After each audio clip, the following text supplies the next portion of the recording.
क्या बात है, बहुत ही सुंदर पुरस्कार।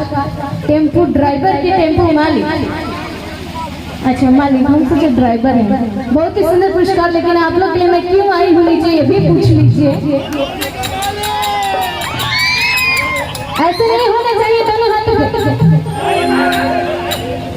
मुझे चढ़ गया भगवान रंग रंग, मुझे चढ़ गया भगवान भैया, लेकिन ऐसे नहीं होना चाहिए। दोनों हाथ उठा के कैसे गुस्सा तोरे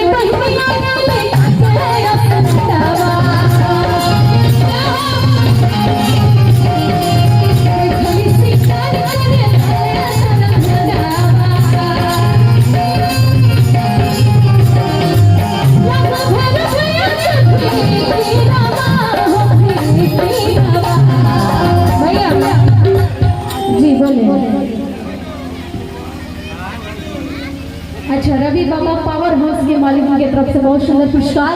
अरे ना के ना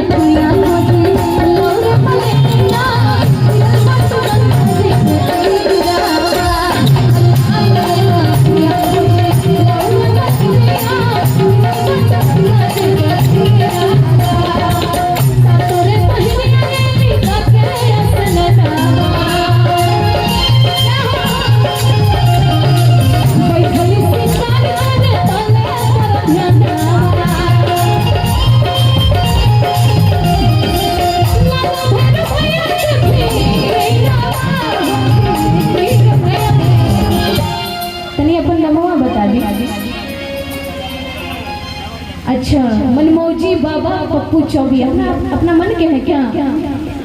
बहुत ही सुंदर पुरस्कार मनमोजी बाबा की तरफ से आ रहा है। अरे नाक के नाथ